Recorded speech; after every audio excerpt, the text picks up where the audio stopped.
ਅੱਜ ਗੱਲ ਕਰਾਂਗੇ ਤਿਹਾੜ ਜੇਲ੍ਹ ਦੇ ਵਿੱਚ ਬੈਠੇ ਜਥੇਦਾਰ ਜਗਤਾਰ ਸਿੰਘ ਹਵਾਰਾ ਦੀ। ਉਹਨਾਂ ਦੇ ਨਾਲ ਮੁਲਾਕਾਤ ਵੀ ਹੋਈ ਹੈ ਤੇ ਕੀ ਕੁਝ ਸੁਨੇਹਾ ਪੰਥ ਨੂੰ ਪੰਜਾਬੀਆਂ ਨੂੰ ਦਿੱਤਾ ਹੈ। ਗੁਰੂ ਗ੍ਰੰਥ ਸਾਹਿਬ ਦੇ ਨਾਲੋਂ ਸਿੱਖਾਂ ਨੂੰ ਕੋਈ ਵੱਡੀ ਪਵਿੱਤਰ ਹੋਰ ਚੀਜ਼ ਹੀ ਨਹੀਂ ਹੈਗੀ। ਗੁਰੂ ਦੀ ਜਿਹੜਾ ਬੇਅਦਬੀ ਕਰਦਾ ਹੈ ਉਹਦੇ ਲਈ ਇਹ ਕੋਈ ਵੀ ਸਜ਼ਾ ਦੇ ਦੇਣ ਉਹ ਵਾਜਬ ਹੈ। ਵੀ 2015 ਤੋਂ ਲੈ ਕੇ ਅੱਜ ਤੱਕ ਕਿੰਨੇ ਸੈਂਕੜੇ ਜਿਹੜੇ ਬੇਅਦਬੀ ਦੇ ਕੇਸ ਹੋ ਗਏ, ਕਿਸੇ ਨੂੰ ਸਜ਼ਾ ਮਿਲੀ ਹੈ। ਇਸ ਕਰਕੇ ਨਿਹੰਗਾਂ ਸਿੰਘਾਂ ਨੇ ਜੇ ਉਹਨੂੰ ਸਜ਼ਾ ਦੇ ਦਿੱਤੀ ਹੈ, ਬਿਲਕੁਲ ਉਹਨਾਂ ਨੇ ਧਾਰਮਿਕ ਰਵਾਇਤਾਂ ਅਨੁਸਾਰ ਠੀਕ ਕੀਤੀ ਹੈ। ਉਹਨਾਂ ਨੇ ਦੁਨਿਆਵੀ ਤੌਰ ਤੇ ਕ੍ਰਾਈਮ ਕਰ ਦਿੱਤਾ, ਉਹਨਾਂ ਤੇ ਕੇਸ ਬਣ ਗਿਆ, ਉਹ ਆਪ ਜਾ ਕੇ ਸਰੈਂਡਰ ਕਰਕੇ ਨੇ ਦੇ ਲਓ ਸਜ਼ਾ ਦੇਣੀ ਨੇ। ਜੇ ਤੁਸੀਂ ਸਜ਼ਾ ਨਿਹੰਗਾਂ ਸਿੰਘਾਂ ਨੂੰ ਤੇ ਦੇਣ ਨੂੰ ਤਿਆਰ ਹੈ ਕਾਨੂੰਨ, ਲੇਕਿਨ ਜਿਹੜਾ ਗੁਰੂ ਗ੍ਰੰਥ ਸਾਹਿਬ ਦੀ ਬੇਅਦਬੀ ਕਰਦਾ ਉਹਨੂੰ ਸਜ਼ਾ ਦੇਣ ਨੂੰ ਤਿਆਰ ਨਹੀਂ। ਫਿਰ ਲੋਕਾਂ ਨੇ ਜਿਹੜੇ ਗੁਰੂ ਗ੍ਰੰਥ ਸਾਹਿਬ ਦੇ ਜਿਹੜੇ ਫੋਲੋਅਰ ਨੇ ਉਹਨਾਂ ਨੇ ਤੇ ਇਸ ਤਰ੍ਹਾਂ ਦੇ ਕਰਨਾ।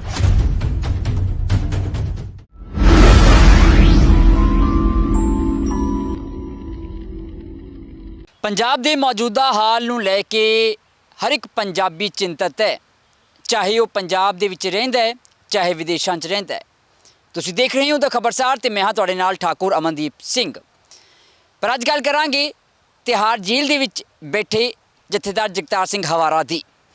ਉਹਨਾਂ ਦੇ ਨਾਲ ਮੁਲਾਕਾਤ ਵੀ ਹੋਈ ਹੈ ਤੇ ਕੀ ਕੁਝ ਸੁਨੇਹਾ ਪੰਥ ਨੂੰ ਪੰਜਾਬੀਆਂ ਨੂੰ ਦਿੱਤਾ ਹੈ। ਗੱਲਬਾਤ ਕਰਾਂਗੇ। ਸਾਡੇ ਨਾਲ ਇਸ ਵੇਲੇ ਮੌਜੂਦ ਨੇ ਸੀਨੀਅਰ ਐਡਵੋਕੇਟ ਸਰਦਾਰ ਅਮਰ ਸਿੰਘ ਚਾਹਲ ਜੀ ਤੇ ਉਹਨਾਂ ਦੀ ਟੀਮ, ਐਡਵੋਕੇਟ ਦਿਲਸ਼ੇਰ ਸਿੰਘ ਜੰਡਿਆਲਾ ਤੇ ਐਡਵੋਕੇਟ ਰਮਨਦੀਪ ਸਿੰਘ ਗਿੱਲ। ਭਾਜੀ ਮੁਲਾਕਾਤ ਕਰਕੇ ਆਏ ਹੋ ਤੇ ਕੀ ਕੁਝ ਸੁਨੇਹਾ ਉਹਨਾਂ ਵੱਲੋਂ ਦਿੱਤਾ ਗਿਆ ਹੈ? ਹਾਂਜੀ, ਵਾਹਿਗੁਰੂ ਜੀ ਕਾ ਖਾਲਸਾ ਵਾਹਿਗੁਰੂ ਜੀ ਕੀ ਫਤਿਹ। 27 ਤਰੀਕ ਨੂੰ ਇਸੇ ਮਹੀਨੇ ਮੈਨੂੰ ਮੌਕਾ ਮਿਲਿਆ ਹੈ ਜਥੇਦਾਰ ਸਾਹਿਬ ਦੇ ਦਰਸ਼ਨ ਕਰਨ ਦਾ। ਲੀਗਲ ਮੀਟਿੰਗ ਦੇ ਤੌਰ ਤੇ ਅਸੀਂ ਉਹਨਾਂ ਕੋਲ ਗਏ ਹਾਂ। ਸਭ ਤੋਂ ਪਹਿਲਾਂ ਤੇ ਉਹਨਾਂ ਨੇ ਜਿਹੜੀ ਪੰਥ ਦੀ ਚੜ੍ਹਦੀ ਕਲਾ ਦੀ ਗੱਲ ਕੀਤੀ ਕਿ ਪੰਥ ਜਿਹੜਾ ਵਾ ਉਹਨੂੰ ਚੜ੍ਹਦੀ ਕਲਾ ਦੇ ਕਿਹੜੇ ਸਿਸਟਮ ਨਾਲ ਆਪਾਂ ਲਿਆਈਏ। ਜੋ ਇਸ ਵੇਲੇ ਮੌਜੂਦਾ ਹਾਲਾਤ ਨੇ, ਹਰ ਬੰਨੇ ਤਰਾਸਦੀ ਆ ਰਹੀ ਆ, ਬੇਅਦਬੀਆਂ ਹੋ ਰਹੀਆਂ ਨੇ, ਨਸ਼ਿਆਂ ਦੇ ਵਿੱਚ ਸਿਸਟਮ 'ਤੇ ਬੱਚੇ ਆ ਰਹੇ ਨੇ ਨੌਜਵਾਨ, ਜਾਂ ਇੱਥੋਂ ਨੌਜਵਾਨ ਬੱਚੇ ਕਿਸੇ ਨਾ ਕਿਸੇ ਬਹਾਨੇ ਇੱਥੋਂ ਨਿਕਲ ਰਹੇ ਨੇ ਪੰਜਾਬ 'ਚੋਂ। ਦੂਜੀ ਇਹ ਗੱਲ ਆਈ ਆ ਕਿ ਜਿਹੜਾ ਇੰਨੀ ਦੇਰ ਤੋਂ 11 ਮਹੀਨਿਆਂ ਤੋਂ ਕਿਸਾਨ ਮੋਰਚਾ ਲੱਗਾ ਹੈ, ਖਾਸ ਕਰਕੇ ਪੰਜਾਬ ਦੀ ਸੰਗਤ ਉੱਥੇ ਬੈਠੀ ਆ, ਉਹਨਾਂ ਦੇ ਨਾਲ ਜਿਹੜੇ ਬੜਾ ਵੱਡਾ ਉਹਨਾਂ 'ਤੇ ਤਸ਼ੱਦਦ ਹੋ ਰਿਹਾ ਹੈ। ਗੱਡੀਆਂ ਚਾੜੀਆਂ ਜਾ ਰਹੀਆਂ ਨੇ, ਜਾਂ ਕੁਛ RSS ਦੇ ਬੰਦੇ ਆ ਕੇ ਉਹਨਾਂ ਨੂੰ ਡਾਂਗਾ ਮਾਰਦੇ ਨੇ ਜਾਂ ਕੋਈ ਪੱਥਰ ਮਾਰਦੇ ਨੇ। ਉੱਥੇ ਵੀ ਜਿਹੜੀ ਬੇਅਦਬੀ 'ਤੇ ਵੀ ਉਹਨਾਂ ਨੇ ਜਿਹੜੇ ਇਹ ਗੱਲ ਕੀਤੀ ਆ ਕਿ ਜਿੱਥੇ ਇੰਨੀ ਤਾਦਾਦ 'ਚ ਸੰਗਤ ਬੈਠੀ ਹੋਵੇ, ਨਿਹੰਗ ਸਿੰਘਾਂ ਦੀ ਛਾਉਣੀ ਹੋਵੇ, ਇੰਨੀਆਂ ਕੋਝੀਆਂ ਚਾਲਾਂ ਕਿ ਉਹਨਾਂ ਦੀ ਹਾਜ਼ਰੀ ਦੇ ਵਿੱਚ ਵੀ ਇੰਨੀ ਹਿੰਮਤ ਪੈ ਰਹੀ ਹੈ ਕਿ ਉੱਥੋਂ ਜਿਹੜਾ ਬੇਅਦਬੀ ਗੁਰੂ ਸਾਹਿਬ ਦੀ ਕਰਨ ਦੀ ਹਿੰਮਤ ਦੀ ਸੋਚ ਰਹੇ ਨੇ। ਇੱਦਾਂ ਦੀਆਂ ਉਹਨਾਂ ਨੇ ਗੱਲਾਂ ਕੀਤੀਆਂ ਨੇ ਕਿ ਇਹਦਾ ਕੋਈ ਨਾ ਕੋਈ ਆਪਾਂ ਨੂੰ ਵਿਉਂਤਬੰਦੀ ਬਣਾਉਣੀ ਚਾਹੀਦੀ ਆ। ਜਿਹੜੀ ਆਪਣੇ ਆਪ ਨੂੰ ਪੰਥਕ ਸਰਕਾਰ ਖਵਾਉਂਦੀ ਆ, ਅਕਾਲੀ ਦਲ, ਉਹਦਾ ਹਾਲ ਸਾਡੇ ਸਾਹਮਣੇ ਆ ਕਿ ਉਹਨਾਂ ਨੂੰ ਤੇ ਪਿੰਡਾਂ 'ਚ ਵੜਨ ਦੀ ਇਜਾਜ਼ਤ ਨਹੀਂ। ਉਹਨਾਂ ਨੂੰ ਕਿਤੇ ਰਾਹੇ ਬਗਾਏ ਸੰਗਤ ਡੱਕਦੀ ਆ, ਸਵਾਲ ਪੁੱਛਦੀ, ਉਹ ਭੱਜਦੇ ਨੇ। ਇਸ ਕਰਕੇ ਇੱਕੋ ਸਾਡੇ ਕੋਲ ਵਿਕਲਪ ਰਹਿ ਗਿਆ ਹੈ ਕੌਮ ਦੀ ਚੜ੍ਹਦੀ ਕਲਾ ਦਾ। ਜੇ ਇੱਕੋ ਹੀ ਬੰਦਾ ਸੋਚ ਰਿਹਾ ਹੈ, ਉਹ ਹੈਗਾ ਜਗਤਾਰ ਸਿੰਘ ਹਵਾਰਾ ਜਥੇਦਾਰ। ਉਹਨਾਂ ਨੇ ਅਕਾਲ ਯੂਥ ਨੂੰ ਤੇ ਹਵਾਰਾ ਕਮੇਟੀ ਨੂੰ ਹਦਾਇਤਾਂ ਕੀਤੀਆਂ ਨੇ ਕਿ ਤੁਸੀਂ ਆਪਣੀ ਜ਼ਿੰਮੇਵਾਰੀ ਜਿਹੜੀ ਆ ਇਹਨੂੰ ਸਾਂਭੋ। ਅਕਾਲ ਯੂਥ ਨੂੰ ਇਹ ਹਦਾਇਤ ਹੈ ਕਿ ਉਹ ਆਪਣੇ ਪਿੰਡਾਂ ਦੇ ਵਿੱਚ ਜਾ ਕੇ ਜਿਹੜੇ ਕੋਈ ਨਸ਼ੇ ਵੇਚਦੇ ਨੇ ਜਾਂ ਕੋਈ ਉਹਦਾ ਸੇਵਨ ਕਰਦੇ ਨੇ, ਉਹਨਾਂ ਨੂੰ ਜਿਹੜਾ ਵਾ ਡੱਕਿਆ ਜਾਵੇ। ਉਹਨਾਂ ਦੇ ਕਾਨੂੰਨੀ ਤੌਰ 'ਤੇ ਜੋ ਕਾਰਵਾਈ ਹੋ ਸਕਦੀ ਹੈ ਕੀਤੀ ਜਾਣੀ ਚਾਹੀਦੀ ਆ। ਦੂਜੀ, ਬੇਅਦਬੀਆਂ ਲਈ ਉਹਨਾਂ ਨੇ ਨਿਹੰਗ ਸਿੰਘਾਂ ਨੇ ਜੋ ਕੀਤਾ ਹੈ ਉਹਦੀ ਸ਼ਲਾਘਾ ਵੀ ਕੀਤੀ ਆ, ਔਰ ਇਹਦਾ ਇੱਕ ਉਦਾਹਰਨ ਇਹ ਵੀ ਦਿੱਤਾ ਹੈ ਕਿ ਪਿਛਲੇ ਕਿੰਨੇ ਸਾਲਾਂ ਤੋਂ ਬੇਅਦਬੀਆਂ ਹੋ ਰਹੀਆਂ, ਕੋਈ ਸਾਨੂੰ ਬੇਅਦਬੀ ਦਾ ਇੱਕ ਵੀ ਕੇਸ ਕੋਈ ਦੱਸੇ ਸਰਕਾਰ ਕਿ ਜਿਹਦੇ 'ਚ ਕਿਸੇ ਨੂੰ ਸਜ਼ਾ ਹੋਈ ਆ। ਸੋ ਇਹ ਜਿਹੜਾ ਰਵਾਇਤੀ ਤੌਰ 'ਤੇ ਖਾਲਸੇ ਨੇ ਜਿਹੜਾ ਇਹ ਕੰਮ ਕੀਤਾ ਹੈ ਨਿਹੰਗ ਸਿੰਘਾਂ ਨੇ, ਇਸ ਤੋਂ ਹੋਰ ਕੋਈ ਵਿਕਲਪ ਨਹੀਂ ਲੱਭ ਸਕਦਾ ਇਸ ਸਿਸਟਮ ਦੇ ਵਿੱਚ। ਜਿਹੜੀ ਤੁਸੀਂ ਕਹਿ ਰਹੇ ਹੋ ਇੱਕ ਸੁਨੇਹਾ ਦਿੱਤਾ ਹੈ ਅਕਾਲ ਯੂਥ ਨੂੰ ਵੀ ਪਿੰਡਾਂ ਦੇ ਵਿੱਚ ਜਾ ਕੇ ਜੋ ਨਸ਼ਾ ਕਰ ਰਹੇ ਨੇ ਜਾਂ ਵੇਚ ਰਹੇ ਨੇ ਉਹਨਾਂ ਨੂੰ ਡੱਕਿਆ ਜਾਵੇ, ਕਾਨੂੰਨੀ ਕਾਰਵਾਈ ਕੀਤੀ ਜਾਵੇ। ਪਰ ਵੱਡਾ ਸਵਾਲ ਇਹ ਹੈ ਵੀ ਛੋਟੇ ਬੰਦਿਆਂ ਨੂੰ ਤਾਂ ਫੜ ਲਾਂਗੇ, ਪਰ ਜਿਹੜੇ ਵੱਡੇ ਮਗਰਮੱਛ ਨੇ ਜਾਂ ਕੋਈ ਕਾਲੀਆਂ ਭੇਡਾਂ ਚਾਹੇ ਸਿਸਟਮ 'ਚ ਨੇ, ਸਰਕਾਰੀ ਕੋਈ ਮੁਲਾਜ਼ਮ ਹੈ ਜਾਂ ਪੁਲਿਸ ਮੁਲਾਜ਼ਮ ਹੈ, ਉਹਨਾਂ ਨੂੰ ਕਿਵੇਂ ਰੋਕਾਂਗੇ? ਵੇਖੋ, ਅਕਾਲ ਯੂਥ ਦੀ ਬਹੁਤ ਵੱਡੀ ਟੀਮ ਹੈਗੀ ਆ। ਜਦੋਂ ਬਹੁਤੀ ਗੱਲ ਇਹ ਆ ਰਹੀ ਹੈ ਕਿ ਜਿਹੜੇ ਬੱਚੇ ਨਸ਼ਾ ਲੈਂਦੇ ਨੇ, ਸਮਗਲਿੰਗ ਤੇ ਵੱਡੇ ਮਗਰਮੱਛ ਹੀ ਕਰ ਰਹੇ ਨੇ, ਤੁਸੀਂ ਆਪ ਹੀ ਕਿਹਾ ਹੈ। ਜਦੋਂ ਉਹ ਨਸ਼ਾ ਖਾਣਗੇ ਹੀ ਨਹੀਂ, ਲੈਣਗੇ ਹੀ ਨਹੀਂ, ਤੇ ਉਹ ਮਗਰਮੱਛ ਕਿੱਥੇ ਜਾਣਗੇ? ਉਹ ਆਪੇ ਬਗੈਰ ਪਾਣੀ ਦੇ ਮਰ ਜਾਣਗੇ। ਇਹ ਸਟ੍ਰੈਟਜੀ ਬਣਾਈਆਂ ਜਿੱਥੇ ਕੋਈ ਵੱਡਾ ਮਗਰਮੱਛ ਵੀ ਆ, ਕੋਈ ਨਹੀਂ, ਇਹ ਗੁਰੂ ਸਾਹਿਬ ਦੀ ਕਿਰਪਾ ਹੈ ਕਿ ਉਹਨਾਂ ਕੋਈ ਨਹੀਂ ਸਮਰੱਥਾ ਹੈਗੀ ਹੈ ਕਿ ਆਪ ਵੀ ਫੜ ਕੇ ਉਹਨਾਂ ਦੇ ਜਿਹੜੇ ਕਾਨੂੰਨੀ ਤੌਰ ਤੇ ਉਹਨਾਂ ਤੇ ਕਾਰਵਾਈ ਚੱਲ ਸਕਦੀ ਆ। ਬਿਲਕੁਲ ਸਰ, ਨਿਹੰਗ ਸਿੰਘਾਂ ਦੀ ਵੀ ਗੱਲ ਹੋਈ ਹੈ, ਜਿਵੇਂ ਦਿਲਸ਼ੇਰ ਜੀ ਨੇ ਵੀ ਕਿਹਾ ਵੀ ਉਹਨਾਂ ਨੇ ਜੋ ਕੁਝ ਸਿੰਘੂ ਬਾਰਡਰ ਤੇ ਹੋਇਆ ਹੈ, ਉਹਨਾਂ ਨੇ ਕਿਹਾ ਵੀ ਇੱਕ ਸਜ਼ਾ ਮਿਲਣੀ ਜਾਂ ਮੈਸੇਜ, ਕਿਉਂਕਿ 2015 ਤੋਂ ਹੋ ਰਿਹਾ ਹੈ, ਕੋਈ ਠੱਲ ਨਹੀਂ ਪਈ। ਪਰ ਸਵਾਲ ਬਹੁਤ ਉੱਠੇ ਸਰ ਜਦੋਂ ਇਹ ਇਨਸੀਡੈਂਟ ਹੋਇਆ, ਉਸ ਤੋਂ ਬਾਅਦ ਕੁਝ ਦਿਨਾਂ ਬਾਅਦ ਤਸਵੀਰਾਂ ਦਾ ਵਾਇਰਲ ਹੋਣਾ। ਤੁਸੀਂ ਇੱਕ ਵਕਾਲਤ ਦੀ ਨਜ਼ਰ ਨਾਲ, ਇੱਕ ਵਕੀਲ ਹੋਣ ਦੇ ਨਾਤੇ ਕਿਵੇਂ ਦੇਖਦੇ ਹੋ ਇਸ ਪੂਰੇ ਇਨਸੀਡੈਂਟ ਨੂੰ? ਦੇਖੋ, ਇਹ ਜਿਹੜਾ ਮਾਮਲਾ ਹੋਇਆ ਨਿਹੰਗਾਂ ਸਿੰਘਾਂ ਨੇ ਕੀਤਾ ਹੈ, ਇਹਦੇ ਦੋ ਪੱਖ ਨੇ। ਇੱਕ ਤੇ ਕਾਨੂੰਨੀ ਦੁਨਿਆਵੀ ਕਾਨੂੰਨ ਜਿਹੜੇ ਨੇ, ਇੱਕ ਸਿੱਖਾਂ ਦਾ ਜਿਹੜਾ ਹੈ ਧਾਰਮਿਕ ਵਿਰਸਾ। ਗੁਰੂ ਗ੍ਰੰਥ ਸਾਹਿਬ ਦੇ ਨਾਲੋਂ ਸਿੱਖਾਂ ਨੂੰ ਕੋਈ ਵੱਡੀ ਪਵਿੱਤਰ ਹੋਰ ਚੀਜ਼ ਹੀ ਨਹੀਂ ਹੈਗੀ। ਗੁਰੂ ਦੀ ਜਿਹੜਾ ਬੇਅਦਬੀ ਕਰਦਾ ਹੈ, ਉਹਦੇ ਲਈ ਇਹ ਕੋਈ ਵੀ ਸਜ਼ਾ ਦੇ ਦੇਣ ਉਹ ਵਾਜਬ ਹੈ। ਸਿੱਖ ਇਤਿਹਾਸ ਦੇ ਤੌਰ ਤੇ ਜਿਹੜੇ ਹੈਗੇ ਨੇ 8ਵੇਂ ਪਾਤਸ਼ਾਹ, 7ਵੇਂ ਪਾਤਸ਼ਾਹ, ਉਹਨਾਂ ਦੇ ਬੇਟੇ ਨੇ ਜਿਹੜੀ ਹੈ ਇੱਕ ਲਫ਼ਜ਼ ਵਰਤਿਆ ਸੀ, ਮੁਸਲਮਾਨ ਦੀ ਜਗ੍ਹਾ ਬੇਈਮਾਨ ਕਰ ਦਿੱਤਾ ਸੀ। ਗੁਰੂ ਸਾਹਿਬ ਨੇ ਉਹਨੂੰ ਸਦਾ ਲਈ ਜਿਹੜੇ ਆਪਣੇ ਕੋਲੋਂ ਜਿਹੜਾ ਸੀ, ਮਤਲਬ ਉਹਨੂੰ ਕਹਿ ਦਿੱਤਾ ਸੀ ਵੀ ਤੂੰ ਸਾਡੇ ਵੱਲ ਮੁੜ ਕੇ ਨਹੀਂ ਆਉਣਾ। ਉਹਦਾ ਮੂੰਹ ਵੀ ਵੇਖਣ ਨੂੰ ਤਿਆਰ ਨਹੀਂ ਸੀ, ਏਡੀ ਵੱਡੀ ਸਜ਼ਾ ਦਿੱਤੀ ਸੀ। ਅਤੇ ਜਿਹੜੇ ਹੁਣ ਗੁਰੂ ਗ੍ਰੰਥ ਸਾਹਿਬ ਜਾਂ ਧਾਰਮਿਕ ਜਿਹੜੇ ਨੇ ਸਿੱਖਾਂ ਦੇ ਗ੍ਰੰਥ, ਉਹਦੀ ਬੇਅਦਬੀ ਕਰੇ ਤਾਂ ਉਹਨੂੰ ਸਜ਼ਾ ਤਾਂ ਉਸੇ ਤਰ੍ਹਾਂ ਮਿਲੇਗੀ ਜਿਸ ਤਰ੍ਹਾਂ ਉਹ ਜਿਹੜਾ ਹੈ ਮਾੜਾ ਕੰਮ ਕਰਦਾ ਹੈ।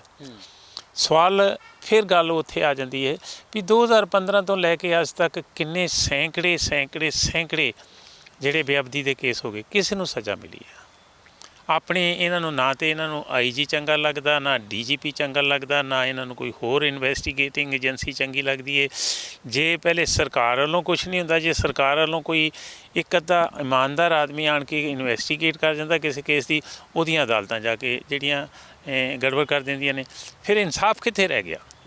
ਇਨਸਾਫ ਜਿਹੜਾ ਹੈ ਇਹ ਆਪ ਹੀ ਸਾਡੇ ਜਿਹੜੀ ਹੈਗੀ ਹੈ ਸਰਕਾਰ, ਜਿਹੜੀ ਹੈਗੀ ਹੈ ਸਾਡੇ ਇਨਸਾਫ ਦੀ ਪ੍ਰਣਾਲੀ ਹੈ, ਉਹ ਧੱਕ ਕੇ ਲੋਕਾਂ ਨੂੰ ਇੱਧਰ ਕਰ ਰਹੀ ਹੈ ਵੀ ਤੁਸੀਂ ਜਿਹੜਾ, ਕਿਉਂਕਿ ਜਿਹੜਾ ਹੁਣ ਜਿਸ ਨੂੰ ਇਹ ਗੱਲ ਮਿਲ ਗਈ ਹੈ ਵੀ ਮੈਨੂੰ ਸਜ਼ਾ ਤਾਂ ਹੋਣੀ ਨਹੀਂ, ਮੈਨੂੰ ਫੜਦੇ ਵੀ ਨਹੀਂ, ਜੇ ਫੜਦੇ ਵੀ ਹੈ ਤਾਂ ਥੋੜ੍ਹੇ ਜਿਹੇ ਦਿਨ ਬਾਅਦ ਜਿਹੜੀ ਹੈ ਜ਼ਮਾਨਤ ਹੋ ਜਾਂਦੀ ਹੈ, ਅਤੇ ਉਹਨਾਂ ਦੇ ਵਿੱਚ ਜਿਹੜਾ ਫਿਰ ਉਹਨਾਂ ਦੇ ਵਿੱਚ ਤਾਂ ਬੜਾਵਾ ਹੋਏਗਾ, ਉਹਨਾਂ ਨੂੰ ਹੌਸਲਾ ਮਿਲੇਗਾ ਵੀ ਇੱਥੇ ਤਾਂ ਕਾਨੂੰਨ ਹੀ ਕੋਈ ਨਹੀਂ, ਕਰੋ। ਇਸੇ ਕਰਕੇ ਏਡੀਆਂ ਵੱਡੀਆਂ ਜਿਹੜੀਆਂ ਬੇਅਦਬੀਆਂ ਹੋ ਰਹੀਆਂ। ਹੁਣ ਜਿਹੜੀ ਹੈ ਉੱਥੇ ਇਹ ਗੱਲ ਦੁਬਾਰਾ ਕਹੀ ਜਾਂਦੇ ਹੈ ਜੀ ਬੇਅਦਬੀ ਤਾਂ ਹੋਈ ਨਹੀਂ। ਕਿੱਦਾਂ ਬੇਅਦਬੀ ਹੋਣੀ ਚਾਹੀਦੀ ਸੀ? ਮਤਲਬ ਪਹਿਲੇ ਗੁਰੂ ਗ੍ਰੰਥ ਸਾਹਿਬ ਪਾੜਿਆ ਜਾਂਦਾ ਜਾਂ ਉਹਨੂੰ ਚੁੱਕ ਕੇ ਜਿਹੜਾ ਹੈ ਸੁੱਟਿਆ ਜਾਂਦਾ, ਕਿਤੇ ਫਿਰ ਬੇਅਦਬੀ ਹੁੰਦੀ ਹੈ? ਬੇਅਦਬੀ ਦੇ ਉਹਨਾਂ ਨੇ ਸਬੂਤ ਦੇ ਦਿੱਤੇ ਨੇ ਵੀ ਬੰਦਾ ਜਿਹੜਾ ਹੈ ਗੁਰੂ ਗ੍ਰੰਥ ਸਾਹਿਬ ਨੂੰ ਮੰਨਦਾ ਨਹੀਂ, ਉਹਦੇ ਕੋਲ ਨਸ਼ੇ ਦੀਆਂ ਗੋਲੀਆਂ ਨੇ, ਉਹ ਜਾ ਕੇ ਜਿਹੜਾ ਹੈ ਜਿੱਥੇ ਗੁਰੂ ਗ੍ਰੰਥ ਸਾਹਿਬ ਦਾ ਪ੍ਰਕਾਸ਼ ਕਰੀਦਾ ਪੀੜਾ ਸਾਹਿਬ, ਉਹਦੇ ਤੋਂ ਕੱਪੜੇ ਜਿਹੜੇ ਫੋਲ ਕੇ ਉਹਨੂੰ ਲੱਭ ਰਿਹਾ ਗੁਰੂ ਗ੍ਰੰਥ ਸਾਹਿਬ ਨੂੰ ਕਿੱਥੇ ਗ੍ਰੰਥ ਹੈ, ਉਹਦੇ ਦੇ ਵਿੱਚ ਫਿਰ ਜਿਹੜੀਆਂ ਨਸ਼ੇ ਦੀਆਂ ਜਿਹੜੀਆਂ ਪਾਲਕੀ ਸਾਹਿਬ 'ਚ ਰੱਖ ਦਿੰਦਾ ਹੈ। ਪਹਿਲੇ ਤਾਂ ਉਹ ਜਦੋਂ ਨਸ਼ਾ ਉਹਦੇ ਕੋਲ ਹੈ ਨਾ, ਉਹ ਗੁਰਦੁਆਰੇ ਦੇ ਵਿੱਚ ਐਂਟਰੀ ਨਹੀਂ ਹੋ ਸਕਦਾ। ਸਿੱਖ ਇਤਿਹਾਸ ਦੇ ਵਿੱਚ ਕੋਈ ਇਸ ਤਰ੍ਹਾਂ ਦੀ ਘਟਨਾ ਨਹੀਂ ਹੈਗੀ ਵੀ ਤੁਸੀਂ ਨਸ਼ਾ ਲੈ ਕੇ ਜਾਂ ਨਸ਼ਾ ਕਰਕੇ ਗੁਰੂ ਗ੍ਰੰਥ ਸਾਹਿਬ ਦੇ ਜਿਹੜਾ ਗੁਰਦੁਆਰਾ ਸਾਹਿਬ ਚਲੇ ਜਾਓ, ਇਹ ਵੀ ਇੱਕ ਬੇਅਦਬੀ ਹੈ। ਸੋ ਹੋਰ ਬੇਅਦਬੀ ਕਿਸ ਤਰ੍ਹਾਂ ਕਰਨ? ਉਹ ਤਾਂ ਸਰ ਇੱਕ ਗੱਲ ਇਹ ਵੀ ਆਈ ਹੈ ਵੀ ਸ਼੍ਰੀ ਗੁਰੂ ਗ੍ਰੰਥ ਸਾਹਿਬ ਜੀ ਨਹੀਂ ਸੀ ਉੱਥੇ, ਸਰਬਲੋ ਗ੍ਰੰਥ ਜਾਂ ਸਰਬਲੋ ਦੀ ਪੋਥੀ ਜਿਹੜੀ ਕਹੀ ਜਾਂਦੀ ਹੈ, ਨਿਹੰਗ ਸਿੰਘ ਜੋ ਮੰਨਦੇ ਨੇ ਉਹਨਾਂ ਨੂੰ, ਤੇ ਉਹ ਸੀ ਉੱਥੇ। ਵੀਰ ਜੀ ਉਹ ਲੱਭਦਾ ਰਿਹਾ ਨਾ ਵੀ ਗੁਰੂ ਗ੍ਰੰਥ ਸਾਹਿਬ ਦੀ ਜਿਹੜੀ ਹੈਗੀ ਆ ਭੀੜ ਹੈਗੀ ਕਿ ਨਹੀਂ ਹੈਗੀ, ਨਹੀਂ ਮਿਲੀ। ਫਿਰ ਗੱਲ ਉੱਥੇ ਆ ਗਈ ਵੀ ਗੁਰਦੁਆਰਾ ਜਿਹੜਾ ਨਾ ਜੀ, ਗੁਰਦੁਆਰਾ ਜਦੋਂ ਤੁਸੀਂ ਵੜਦੇ ਆ, ਤੁਸੀਂ ਵੜਨਾ ਹੈ ਜੇ ਤੁਸੀਂ ਗੁਰਦੁਆਰੇ ਦੇ ਨਾਲ ਧਾਰਨੀ ਹਾਂ। ਤੁਸੀਂ ਸਿਰਗਟ ਲੈ ਕੇ ਕਿਉਂ ਗੁਰਦੁਆਰੇ 'ਚ ਜਾਣ ਦਾ ਤੁਹਾਡਾ ਕੀ ਹੱਕ ਹੈਗਾ? ਚਾਹੇ ਨਸ਼ਾ ਲੈ ਕੇ ਜਾਣ ਦਾ ਕੀ ਹੱਕ ਤੁਹਾਡਾ ਹੈਗਾ? ਨਹੀਂ ਹੈਗਾ। ਸੋ ਬੇਅਦਬੀ ਤਾਂ ਉਦੋਂ ਹੋ ਗਈ, ਇੱਕ ਨਸ਼ੇੜੀ ਆਦਮੀ, ਚਾਹੇ ਇੱਕ ਜਿਹੜਾ ਆਦਮੀ ਹੈ ਜਿਹਦੇ ਕੋਲ ਤੰਬਾਕੂ ਨੁਮਾ ਗੱਲਾਂ ਨੇ, ਉਹ ਜਾ ਕੇ ਗੁਰੂ ਗ੍ਰੰਥ ਸਾਹਿਬ ਦੇ ਪੀੜਾ ਸਾਹਿਬ ਹੈ, ਬਾਕੀ ਰੁਮਾਲੇ ਨੇ, ਬਾਕੀ ਹੋਰ ਉੱਥੇ ਚੌਰ ਸਾਹਿਬ, ਉਹਨਾਂ ਨੂੰ ਜਿਹੜਾ ਹੈਂਡਲ ਕਰਦਾ ਹੈ। ਬੇਅਦਬੀ ਤਾਂ ਹੋ ਗਈ। ਹੁਣ ਗੱਲ ਨਿਹੰਗਾਂ ਸਿੰਘਾਂ ਦੀ ਜਿਹੜੀ ਹੈ ਵੀ ਜਦੋਂ ਉਹਨੂੰ ਅਸੀਂ ਫੜਿਆ ਹੈ, ਫੜ ਕੇ ਉਹ ਮੰਨਿਆ ਹੈ ਵੀ ਮੈਨੂੰ ਕਿਸੇ ਨੇ ਭੇਜਿਆ ਹੈ, ਜੇ ਭੇਜਿਆ ਹੈ ਤਾਂ ਫਿਰ ਜਿਹੜਾ ਹੈ ਇਹਦਾ ਮਤਲਬ ਖਾਸ ਕਰਕੇ ਇਸੇ ਮਤਲਬ ਵੀ ਲਿਆਇਆ ਸੀ ਮੈਂ ਜਿਹੜੀ ਬੇਅਬਦੀ ਕਰਨੀ ਹੈ। ਤੇ ਬੇਅਬਦੀ ਕਰਨ ਨੂੰ ਜੇ ਬੇਅਬਦੀ ਜਿਹੜਾ ਅਟੈਂਪਟ ਟੂ ਮਰਡਰ ਤੇ ਮਰਡਰ ਇੱਕੋ ਹੀ ਗੱਲ ਹੈ ਨਾ, ਕ੍ਰਾਈਮ ਤਾਂ ਦੋਨੋਂ ਹੋ ਗਏ। ਜੇ ਉਹ ਕੋਸ਼ਿਸ਼ ਕਰ ਰਿਹਾ ਗੁਰੂ ਗ੍ਰੰਥ ਸਾਹਿਬ ਕੇ ਲੱਭ ਕੇ ਉਹਦੇ ਪੱਤਰੇ ਪਾਉਣ ਦੀ ਜਾਂ ਉਹਦੀ ਬੇਅਬਦੀ ਕਰਨ ਦੀ, ਜੇ ਨਹੀਂ ਲੱਭਿਆ ਤੇ ਉਹਦੇ ਆਪਣੇ ਮਨਸ਼ੇ ਲਈ ਤਾਂ ਜਿਹੜਾ ਆਇਆ ਸੀ ਨਹੀਂ ਹੋਇਆ। ਨਿਹੰਗਾਂ ਸਿੰਘਾਂ ਨੂੰ ਜਦੋਂ ਪਤਾ ਲੱਗਿਆ ਵੀ ਇਹ ਬੇਅਬਦੀ ਜਿਹੜੀ ਹੈ ਇੱਥੋਂ ਤੱਕ ਹੋ ਗਈ ਹੈ ਵੀ ਇਹਦੇ ਕੋਲ ਨਸ਼ਾ ਸੀ, ਨਸ਼ਾ ਇਹ ਲੈ ਕੇ ਅੰਦਰ ਆਇਆ, ਗੁਰਦੁਆਰਾ ਸਾਹਿਬ ਦੀ ਪਾਲਕੀ ਸਾਹਿਬ ਨੂੰ ਜਿਹੜਾ ਫਰੋਲਾ ਕੀਤਾ ਹੈ, ਰੁਮਾਲੇ ਇੱਧਰ ਉੱਧਰ ਸੁੱਟ ਦਿੱਤੇ ਨੇ, ਚੌਰ ਸਾਹਿਬ ਨੂੰ ਜਿਹੜਾ ਹੈ ਉਹਨੇ ਜਿਹੜਾ ਹੈ ਪਰੇ ਸੁੱਟ ਦਿੱਤਾ ਹੈ। ਜੋ ਗੁਰੂ ਗ੍ਰੰਥ ਸਾਹਿਬ ਦੇ ਨਾਲ ਉਸ ਨੂੰ ਪਵਿੱਤਰ ਰੱਖਣ ਲਈ ਚੀਜ਼ਾਂ ਨੇ, ਜੇ ਉਹਨਾਂ ਦੀ ਬੇਅਬਦੀ ਹੁੰਦੀ ਹੈ ਤੇ ਗੁਰੂ ਸਾਹਿਬ ਦੀ ਬੇਅਬਦੀ ਬਾਕੀ ਰਹਿ ਗਈ। ਫਿਰ ਇਸ ਸਰ ਸਵਾਲ ਇਹ ਵੀ ਖੜਾ ਹੋਇਆ ਵੀ ਜਦੋਂ ਉਸ ਨੂੰ ਉੱਥੇ ਉਹਦਾ ਹੱਥ ਵੱਢਿਆ ਗਿਆ ਜਾਂ ਉੱਥੋਂ ਜਦੋਂ ਉਹ ਮਰ ਗਿਆ, ਉਹ ਅਕਾਲ ਚਲਾਣਾ ਕਰ ਗਿਆ, ਤੇ ਜੇ ਉਸ ਨੂੰ ਜ਼ਿੰਦਾ ਰੱਖਿਆ ਜਾਂਦਾ, ਸਾਜ਼ਿਸ਼ ਕਿਸਨੇ ਰਚੀ ਹੈ, ਕਿਸਨੇ ਭੇਜਿਆ ਸੀ, ਕਿੰਨੇ ਰੁਪਏ, 30,000 ਦੀ ਕੋਈ ਗੱਲ ਸਾਹਮਣੇ ਆਈ ਸੀ, ਵੀਡੀਓ ਜਿਹੜੀ ਸਾਹਮਣੇ ਨਸ਼ਰ ਵੀ ਕੀਤੀ ਹੈ ਉਹਨਾਂ ਨੇ ਨਿਹੰਗ ਸਿੰਘਾਂ ਨੇ, ਤੇ ਬਾਕੀ ਸਾਥੀਆਂ ਦਾ ਵੀ ਪਤਾ ਲੱਗਦਾ, ਮਾਰ ਕੇ ਤਾਂ ਅਸੀਂ ਸਾਰੀ ਕਹਾਣੀ ਮੁਕਾਤੀ। ਨਹੀਂ, ਇਹ ਗੱਲ ਤੁਹਾਡੀ ਜਿਹੜੀ ਦਰੁਸਤ ਹੈ, ਲੇਕਿਨ ਨਾਲ ਤੁਸੀਂ ਫਿਰ ਪਿੱਛੇ ਨੂੰ ਭੁੱਲ ਜਾਂਦੇ ਆ ਵੀ 2015 ਚੋਂ ਕਿੰਨੇ ਬੰਦੇ ਫੜੇ ਗਏ ਨੇ, ਉਹਨਾਂ ਦੇ ਨਾਲ ਜਿਹੜੇ ਸਹਿਯੋਗੀ ਸੀ ਉਹ ਕਿੱਥੇ ਫੜੇ ਗਏ ਨੇ, ਉਹਨਾਂ ਨੂੰ ਕੀ ਸਜ਼ਾ ਮਿਲੀ ਹੈ, ਕਿਹੜਾ ਜਿਹੜਾ ਹੈ ਕੇਸ ਨੇ ਇਨਵੈਸਟੀਗੇਸ਼ਨ ਕਰਕੇ ਜਿਹੜਾ ਗਿਆ ਸੀ, ਕਿਸ ਨੇ ਭੇਜਿਆ, ਕੀ ਪੈਸੇ ਦਿੱਤੇ, ਕੀ ਉਹਨੂੰ ਲਾਲਚ ਸੀ, ਉਹ ਕਿੱਥੇ ਗਈਆਂ ਸਾਰੀਆਂ ਗੱਲਾਂ। ਕਿਸੇ ਬਾਰੇ ਗੱਲ ਤਾਂ ਚੱਲਦੀ ਨਹੀਂ ਹੈਗੀ। ਇਸ ਕਰਕੇ ਨਿਹੰਗਾਂ ਸਿੰਘਾਂ ਨੇ ਜੇ ਉਹਨੂੰ ਸਜ਼ਾ ਦੇ ਦਿੱਤੀ ਹੈ, ਬਿਲਕੁਲ ਉਹਨਾਂ ਨੇ ਧਾਰਮਿਕ ਰਵਾਇਤਾਂ ਅਨੁਸਾਰ ਠੀਕ ਦਿੱਤੀ ਹੈ। ਉਹਨਾਂ ਨੇ ਦੁਨਿਆਵੀ ਤੌਰ ਤੇ ਕ੍ਰਾਈਮ ਕਰ ਦਿੱਤਾ, ਉਹਨਾਂ 'ਤੇ ਕੇਸ ਬਣ ਗਿਆ, ਉਹ ਆਪ ਜਾ ਕੇ ਸਰੈਂਡਰ ਕਰ ਗਏ ਨੇ, ਦੇ ਲਓ ਸਜ਼ਾ ਦੇਣੀ ਨੇ। ਜੇ ਤੁਸੀਂ ਸਜ਼ਾ ਨਿਹੰਗਾਂ ਸਿੰਘਾਂ ਨੂੰ ਤੇ ਦੇਣ ਨੂੰ ਤਿਆਰ ਹੈ ਕਾਨੂੰਨ, ਲੇਕਿਨ ਜਿਹੜਾ ਗੁਰੂ ਗ੍ਰੰਥ ਸਾਹਿਬ ਦੀ ਬੇਅਬਦੀ ਕਰਦਾ ਉਹਨੂੰ ਸਜ਼ਾ ਦੇਣ ਨੂੰ ਤਿਆਰ ਨਹੀਂ। ਫਿਰ ਲੋਕਾਂ ਨੇ ਜਿਹੜੇ ਗੁਰੂ ਗ੍ਰੰਥ ਸਾਹਿਬ ਦੇ ਜਿਹੜੇ ਫੋਲੋਅਰ ਨੇ, ਉਹਨਾਂ ਨੇ ਤਾਂ ਇਸ ਤਰ੍ਹਾਂ ਦੇ ਕਰਨਾ। ਹੁਣ ਤੁਸੀਂ ਇਹਦਾ ਨਤੀਜਾ ਦੇਖੋ ਕੀ ਨਿਕਲਦਾ। ਜਿਹੜਾ ਗੁਰੂ ਗ੍ਰੰਥ ਸਾਹਿਬ ਦੀ ਬੇਅਬਦੀ ਕਰਨ ਜਾਏਗਾ ਉਹ ਕਈ ਵਾਰ ਸੋਚੇਗਾ, ਉਹ ਸੋਚੇਗਾ ਵੀ ਮੌਤ ਹੈ। ਉਹਨਾਂ ਨੇ ਕਹਿ ਵੀ ਦਿੱਤਾ ਹੈ ਵੀ ਹੁਣ ਜਿਹੜਾ ਅੱਗੇ ਤੋਂ ਆਏਗਾ ਉਹਦੇ ਨਾਲ ਇਹੋ ਹੀ ਹਾਲ ਹੋਏਗਾ। ਇਹਦਾ ਮਤਲਬ ਆਪਾਂ ਕਾਨੂੰਨ ਤੇ ਜਿਹੜਾ ਹੈ, ਜਿਹੜਾ ਆਪਣਾ ਕਾਨੂੰਨ ਆਪ ਹੀ ਜਿਹੜਾ ਨਿਕੰਮਾ ਕਰ ਲਿਆ। ਆਪਾਂ ਇੱਥੇ ਦੀ ਗੱਲ ਦੁਬਾਰਾ ਕਹੀ ਜਾਂਦੇ ਵੀ ਜਦੋਂ ਸਰਕਾਰ ਇੰਨੀ ਨਿਕੰਮੀ ਹੈ, ਸਰਕਾਰ ਇੰਨੀ ਘਟੀਆ ਹੈ ਵੀ ਇੱਕ ਕਾਨੂੰਨ ਦੀ ਕੋਈ ਗੱਲ ਹੀ ਨਹੀਂ ਕਰਦੀ।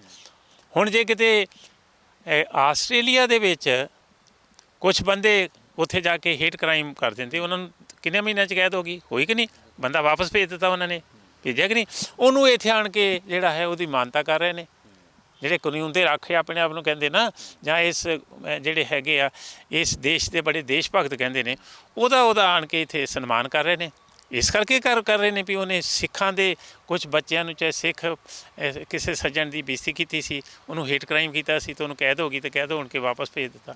ਉਹਦੇ ਲਈ ਤਾਂ ਸਰਕਾਰ ਦੇ ਤੌਰ 'ਤੇ ਮੁੱਖ ਮੰਤਰੀ ਭਾਵੇਂ ਖੱਟੜ ਹੋਵੇ, ਉਹ ਤਾਂ ਲਿਖ ਰਹੇ ਨੇ ਗਵਰਨਮੈਂਟ ਆਫ ਇੰਡੀਆ ਨੂੰ ਵੀ ਉਹਨੂੰ ਬਚਾਓ ਜੀ, ਬਚਾਓ ਜੀ, ਬਚਾਓ ਜੀ। ਲੇਕਿਨ ਇਹ ਨਹੀਂ ਕਿਸੇ ਨੇ ਕਿਹਾ ਵੀ ਇਹਨੂੰ ਉਹ ਕ੍ਰਾਈਮ ਕਿਉਂ ਕੀਤਾ ਹੈ। ਸਾਡੇ ਇੱਥੇ ਰੋਜ਼ ਹੇਟ ਕ੍ਰਾਈਮ ਹੁੰਦੇ ਨੇ, ਕਦੀ ਕਿਸੇ ਨੂੰ ਸਜ਼ਾ ਨਹੀਂ ਹੋਈ, ਕਦੀ ਕਿਸੇ ਨੂੰ ਫੜਿਆ ਨਹੀਂ। ਲੇਕਿਨ ਜੇ ਉਹ ਮਨੋਰਿਟੀ ਕਮਿਊਨਿਟੀ ਦਾ ਨੇ, ਸਿੱਖ ਨੇ, ਮੁਸਲਮਾਨ ਨੇ, ਉਹਨਾਂ 'ਤੇ ਝਾਟੀ ਕੇਸ ਬਣਾ ਕੇ ਇਸ ਤਰ੍ਹਾਂ ਦੇ ਦਫਾ ਲਾ ਲੈਂਦੇ ਨੇ, ਮਹੀਨਿਆਂ ਨਹੀਂ ਕਿ ਸਾਲਾਂ ਬੱਧੀ ਉਹਨਾਂ ਦੇ ਜਿਹੜੇ ਨੇ ਉਹ ਉਹਨਾਂ ਦੀਆਂ ਜ਼ਮਾਨਤਾਂ ਨਹੀਂ ਹੋ ਰਹੀਆਂ। ਸਰ ਲਖਵੀਰ ਸਿੰਘ ਵਾਲੇ ਮਾਮਲੇ ਵਿੱਚ ਵੀ ਬਾਅਦ 'ਚ ਇਹ ਇੱਕ ਪੱਖ ਸਾਹਮਣੇ ਆਇਆ ਵੀ ਉਹ ਵੀ ਦਲਿਤ ਭਾਈਚਾਰੇ ਤੋਂ ਤਾਲੁਕ ਰੱਖਦਾ ਸੀ, ਅਤੇ ਉਸਨੂੰ ਉਸ ਬਾਰੇ ਵੀ ਕੋਈ ਕਹਿੰਦੇ ਗੱਲ ਨਹੀਂ ਕਰ ਰਿਹਾ, ਉਹਦੇ ਪਰਿਵਾਰ ਬਾਰੇ ਕੋਈ ਗੱਲ ਨਹੀਂ ਕਰ ਰਿਹਾ। ਨਾਲੇ ਜਿਹੜੀ ਤਸਵੀਰਾਂ ਦੀ ਮੈਂ ਇੱਕ ਜ਼ਿਕਰ ਕੀਤਾ ਸੀ, ਤਸਵੀਰਾਂ ਇਸ ਇੰਸੀਡੈਂਟ ਤੋਂ ਬਾਅਦ ਸਾਹਮਣੇ ਆਈਆਂ, ਉਹ ਤਸਵੀਰਾਂ ਨੇ ਵੀ ਕਈ ਸਵਾਲ ਖੜੇ ਕੀਤੇ।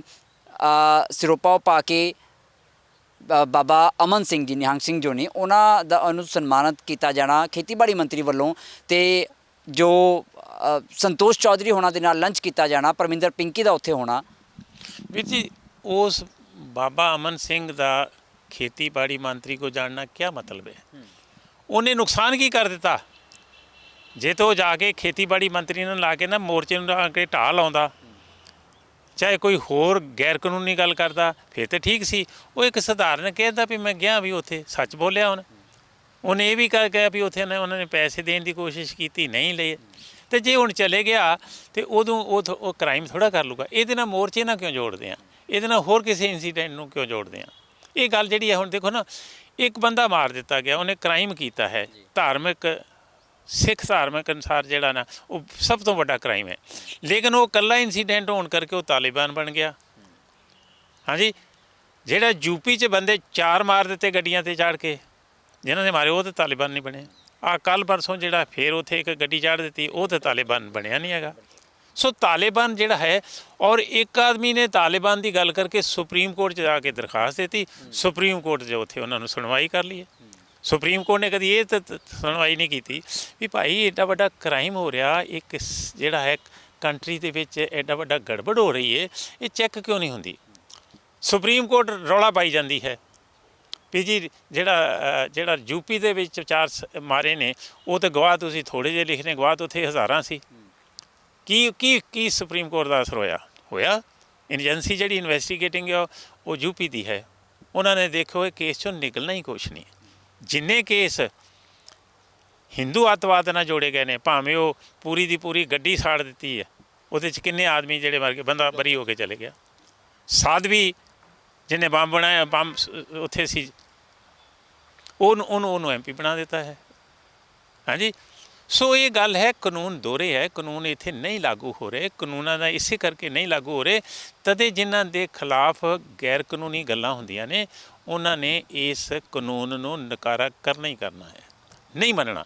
ਹੁਣ ਕਿਸਾਨ ਕਿਉਂ ਕਹੀ ਜਾਂਦੇ ਨੇ ਮੋਰਚੇ 'ਤੇ ਬੈਠੇ ਵੀ ਸੁਪਰੀਮ ਕੋਰਟ ਜੋ ਮਰਜ਼ੀ ਫੈਸਲਾ ਕਰੇ, ਸਾਡੇ 'ਤੇ ਨਹੀਂ ਲਾਗੂ ਹੋਏਗਾ, ਅਸੀਂ ਨਹੀਂ ਮੰਨਣਾ। ਇਸ ਤੋਂ ਵੱਡੀ ਤੋਹੀਨ ਹੋਰ ਕੀ ਹੋ ਸਕਦੀ ਸੁਪਰੀਮ ਕੋਰਟ ਦੀ, ਕਿਉਂਕਿ ਸੁਪਰੀਮ ਕੋਰਟ ਆਪਣੇ ਉਹ ਹੱਕਾਂ ਨੂੰ ਗੱਲ ਕਰ ਰਹੀ ਹੈ ਜਿਹੜੇ ਸਰਕਾਰ ਦੇ ਵੱਲ ਜਾਂਦੇ ਨੇ, ਜਿਹੜੇ ਦਰਅਸਲ ਹੀ ਇਨਸਾਫ ਦੀ ਗੱਲ ਕਰਨਾ ਚਾਹੁੰਦੇ ਨੇ ਜਾਂ ਇਨਸਾਫ ਦੀ ਹੋਣੀ ਚਾਹੀਦੀ, ਉਧਰ ਤਾਂ ਸੁਪਰੀਮ ਕੋਰਟ ਜਿਹੜਾ ਹੈ ਇੱਕ ਕਦਮ ਨਹੀਂ ਵਧਾ ਰਹੀ। ਹੁਣ ਇੱਕ ਕਾਨੂੰਨੀ ਗੱਲ ਆ ਗਈ ਵੀ 370 ਦਾ ਆਰਟੀਕਲ ਜਿਹੜਾ ਹੈ ਗੈਰ ਕਾਨੂੰਨੀ, ਉਹਦੀ ਵਰਤੋਂ ਹੋਈ ਕਿ ਨਹੀਂ ਹੋਈ। ਉਹ ਸਟੇਟ 'ਚ ਜਿਹੜਾ 370 ਤੋੜ ਸਕਦੇ ਕਿ ਨਹੀਂ, ਕਦੋਂ ਦੀ ਬੈਠੀ ਹੈ, 2 ਸਾਲ ਹੋ ਗਏ ਨੇ ਸੁਪਰੀਮ ਕੋਰਟ, ਉਹ ਤਾਂ ਮੁੱਦਾ ਸੁਣਨ ਨੂੰ ਤਿਆਰ ਨਹੀਂ।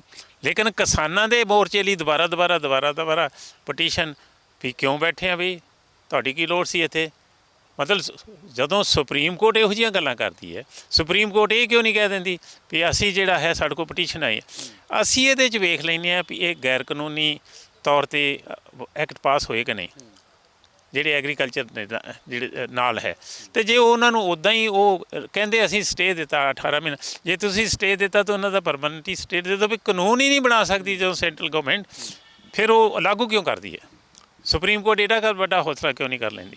ਸੁਪਰੀਮ ਕੋਰਟ ਉਹ ਗੱਲ ਕਰਦੀ ਹੈ ਜਿਹੜੀ ਲੋਕਾਂ ਦੀਆਂ ਭਾਵਨਾਵਾਂ ਦੇ ਖਿਲਾਫ ਹੈ, ਗੈਰ ਕਾਨੂੰਨੀ ਆ, ਸਰਕਾਰ ਨੂੰ ਜਦੋਂ ਫਾਇਦਾ ਮਿਲਦਾ। ਇਸੇ ਕਰਕੇ ਸੁਪਰੀਮ ਕੋਰਟ ਆਪਣੀ ਜਿਹੜੀ ਹੈਗੀ ਆ, ਜਿਹੜੀ ਕ੍ਰੈਡੀਬਿਲਿਟੀ ਆ, ਉਹ ਗਵਾ ਚੁੱਕੀ ਹੈ। ਬਿਲਕੁਲ, ਬਹੁਤ ਬਹੁਤ ਧੰਨਵਾਦ ਸਰ। ਵਾਕਈ ਬਹੁਤ ਵੱਡਾ ਸਵਾਲ ਹੈ ਜਿਹੜਾ ਕਿ ਸਰਦਾਰ ਅਮਰ ਸਿੰਘ ਚਾਲ ਜੀ ਹੋਣਾ ਨੇ ਵੀ ਖੜਾ ਕੀਤਾ ਹੈ ਵੀ ਕੀ ਇਸ ਦੇਸ਼ ਦੇ ਵਿੱਚ ਕਾਨੂੰਨ ਜੋ ਹੈ ਉਹ ਆਪਣੀ ਕ੍ਰੈਡੀਬਿਲਿਟੀ ਖੋ ਚੁੱਕਾ ਹੈ। ਜੇ ਕਾਨੂੰਨ ਦਾ ਡਰ ਹੁੰਦਾ, ਜੋ ਇੰਸੀਡੈਂਟਸ ਬੀਤੇ ਕੁਝ ਸਮੇਂ ਤੋਂ ਹੋ ਰਹੇ ਨੇ ਜਾਂ ਕੁਝ ਸਾਲਾਂ ਤੋਂ ਹੋ ਰਹੇ ਨੇ, ਸ਼ਾਇਦ ਉਹ ਨਾ ਹੁੰਦੇ, ਪਰ ਸ਼ਾਇਦ ਕਾਨੂੰਨ ਦਾ ਡਰ ਨਾ ਹੋਣ ਕਰਕੇ ਹੀ ਅਜਿਹੀਆਂ ਘਟਨਾਵਾਂ ਨੂੰ ਲੋਕ ਕਰ ਵੀ ਰਹੇ ਨੇ ਤੇ ਲੋਕ ਡਰ ਵੀ ਨਹੀਂ ਰਹੇ। ਪਰ ਜੋ ਇਨਸੀਡੈਂਟ ਸਿੰਘੂ ਬਾਰਡਰ ਤੇ ਹੋਇਆ ਹੈ, ਨਿਹੰਗ ਸਿੰਘਾਂ ਨੇ ਸਿੱਧੇ ਤੌਰ ਤੇ ਕਿਹਾ ਹੈ ਵੀ ਅਸੀਂ ਸੋਧਾ ਲਾਇਆ ਹੈ, ਜੇ ਕੋਈ ਹੋਰ ਵੀ ਅਜਿਹਾ ਕਰੇਗਾ ਤਾਂ ਅਸੀਂ ਉਸ ਦਾ ਵੀ ਇਹੋ ਹਾਲ ਕਰਾਂਗੇ। ਕਿ ਹੁਣ ਇਸ ਤੋਂ ਬਾਅਦ ਅਜਿਹੀਆਂ ਘਟਨਾਵਾਂ, ਮੰਦਭਾਗੀਆਂ ਘਟਨਾਵਾਂ ਰੁਕਣਗੀਆਂ, ਇਹ ਵੇਖਣਾ ਦਿਲਚਸਪ ਰਹੇਗਾ। ਲੇਕਿਨ ਜਿਵੇਂ ਅਸੀਂ ਸ਼ੁਰੂਆਤ ਵੀ ਕੀਤੀ ਸੀ ਭਈ ਜਗਤਾਰ ਸਿੰਘ ਹਵਾਰਾ ਹੋਣਾ ਨੇ ਵੀ ਪੰਥ ਦੀ ਚੜ੍ਹਦੀ ਕਲਾ ਦੇ ਲਈ ਗੱਲਬਾਤ ਕੀਤੀ ਹੈ ਤੇ ਸੁਨੇਹਾ ਵੀ ਦਿੱਤਾ ਹੈ, ਤੇ ਨਸ਼ਾ ਮੁਕਤ ਪੰਜਾਬ ਕਦੋਂ ਹੋਵੇਗਾ, ਇਸ ਦੀ ਸਾਰੇ ਪੰਜਾਬੀ ਉਡੀਕ ਕਰ ਰਹੇ ਨੇ। ਕੈਮਰਾ ਪਰਸਨ ਮਨੋਜ ਦੇ ਨਾਲ ਠਾਕੁਰ ਅਮਨਦੀਪ ਸਿੰਘ, ਦ ਖਬਰਸਾਰ, ਚੰਡੀਗੜ੍ਹ।